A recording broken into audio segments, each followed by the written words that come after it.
Hey everyone, welcome back once again. Game Detectives. This time we're looking at, what episode was it called? The Southern Air Temple. Season 1, Episode 3. Yeah, you're already losing count. Yeah, it's been 3 episodes and I'm already... I think this was a really, really good episode. I liked it. I think it's the one that kind of really starts showing, like, the very strong aspects of this show. I think so, too. Which is, like, particularly introducing more adult concepts to a younger audience. Yeah. Particularly this one, which kind of focuses... And this, again, it balances a really good A and B plot. Because your A plot sort of touches on genocide. Mm-hmm. And your second one sort of is, like, domestic conflict or parental conflict. Yeah. And I guess that's what's really great about, especially the opening act of this show, is balancing what's going on with Aang, or the gang, if you will. Aang and the gang. Gang with 2 A's. I think that's what the kids call it. Yeah, the gang. And what's going on with Zuko. Yeah. Plus, we get introduced to the most important character, Momo. Oh, okay, yeah. Yeah, but I think the Zuko plot for me worked better than the Aang plot. It was a lot of exposition. Yeah, but it was really, really well done. I think so too. I should say like the climax of the Zuko plot was better than the Aang plot. Well, it's because Zuko and God, is it Iroh? Zhao. Oh, Iroh. Yep. I think Iroh. They're really interesting characters. I think and so, we were talking about how Iroh is, like, I think what's great about his character is he's the funniest character in the show, but he's also the most genuine.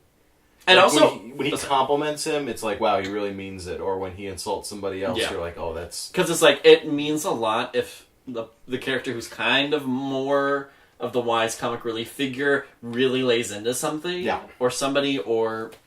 You know, because like, the whole time, like, he's kind of used as a joke, like, oh, bring me back tea. Yeah. Like, when Zuko breaks the table, like, he's seen as kind of the irrational one, and then I was like, get me more tea, or more tea. But he has that really great moment where he says, my nephew in exile has more honor than you. Yeah. And that's great. Yeah. Which is awesome. I think the Aang subplot suffers because it's very predictable. Because he's like, oh, I can't wait to see the Airbender, and you're like, you know that it's going to be gone. You know they're going to be dead. And plot-wise, it doesn't really advance that much besides him sort of, like, realizing the weight of why he needs to become the Avatar. Which I think is fine. Mm-hmm. Like, it's good. It's a good... Because it has to be done. Because he has to realize that he's kind of the only hope. Because, I mean, realistically, if you think about it, you're like, I know I'm the Avatar, but, you know, I grew up with people that were just like me. Mm-hmm. I've been in a group that, like, helped me grow up, and then when you realize they're all gone, like, that's when you finally start realizing. And he's still very young, that's the thing. And that's when you finally start realizing, you're like, crap, like, I have to actually do this. Like, I have no one else to rely on, really. And there's some stuff, like, there's that gruesome shot of the skeleton of the Gyatso monk, which is sort of, like I said, this is sort of the introduction of, we're going to be tackling more adult situations and sort of things with a higher tact to them. We're going to be sort of discussing this openly. And they can't, get right to the nitty-gritty, but this is the kind of stuff that's really important for people of a younger age. Mm-hmm. Like, stuff like this would be a good upgrade from something like Sesame Street.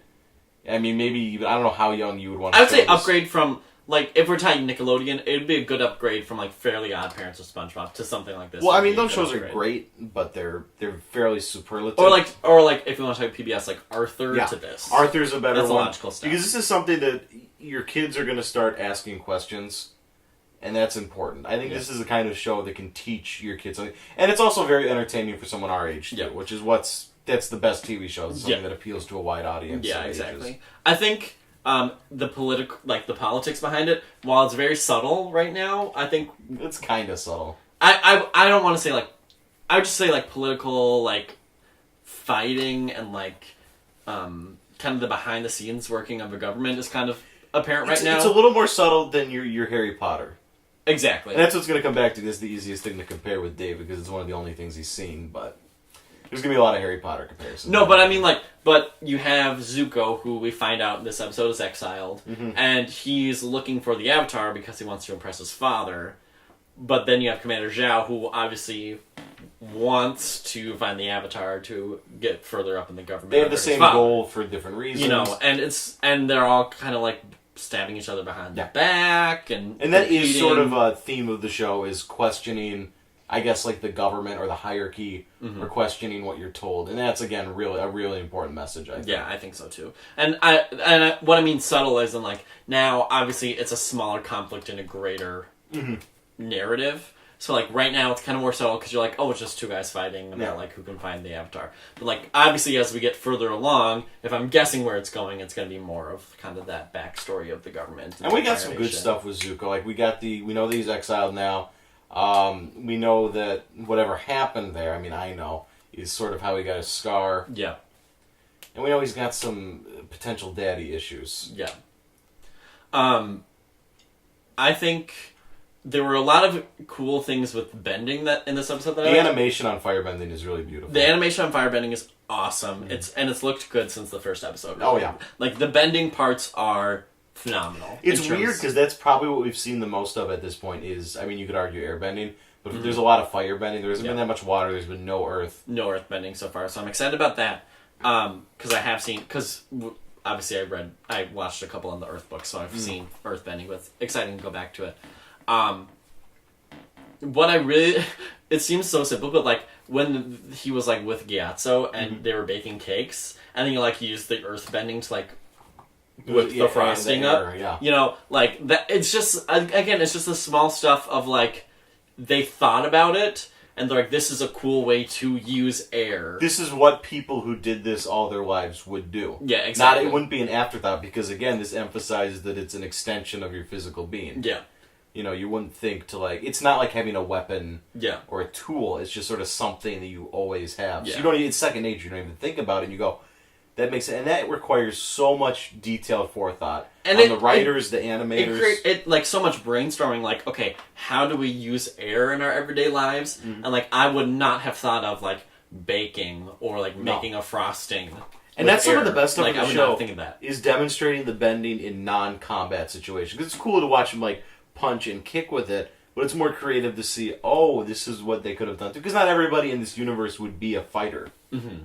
Obviously. It's really, again, it's a good show, but the small details really elevate it, and, like, it's creative. Like, Absolutely. It's a creative endeavor, which I really appreciate. And I think as a kid, I would just been like, oh, that's cool. It's very unique, too. Yeah, I would have been like, oh, that's nice. But, like, I would not have thought of it as something that takes a really lot of creative output for something. When you get to this older age, you think, if I was in that position, I would have never thought of that. Yeah, like I said exactly. before. So you're like, you're just impressed by these things. Because when you're a kid, you're like, oh, everything is cool, everything is neat. But when you actually sit and think, wow, this took time, this took effort. Yeah. And I'm sure as a kid, I would just been like, oh, the fighting scenes are cool. Yeah. Like, that's what I thought of. But now, like, watching it, I'm like, oh, this is a really cool idea. Which is awesome. Which is good. So, another good episode. Yeah. There have been no stinkers or sinkers so far. Well, really. Up next we have the Warriors of Kyoshi, which I remember being, at least for me, a somewhat contentious one. Okay.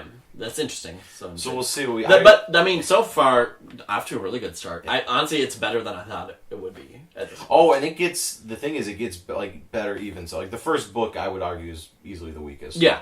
I mean, that's the same with basically any TV show. The beginning and the, like... Really, the beginning is always usually the weakest, and then 2 through 5 or 2 through 4 are usually the best, and then once you get to like 6 or 7, the ending is either going to be the best or the worst. Yeah, 6 like if you have a really long running season, like let's say 30 Rock or shows like that. Obviously, this season isn't this show isn't like that, but as it goes on, usually it's when they tend to run out of ideas or do the same things over and over again. So I'm interested to see how it goes on after the initial. They keep it kind. They don't do a Dexter on this. We don't get to 7, and then it's just Weeds. Good. Those are 2 shows that just ugh. Or really, I mean, that's kind of what I've heard about Mad Men and like other shows like that. Yeah, it's just like it kind of the novelty wears off behind it. It's 6 and 7 is where you run into that. Yeah.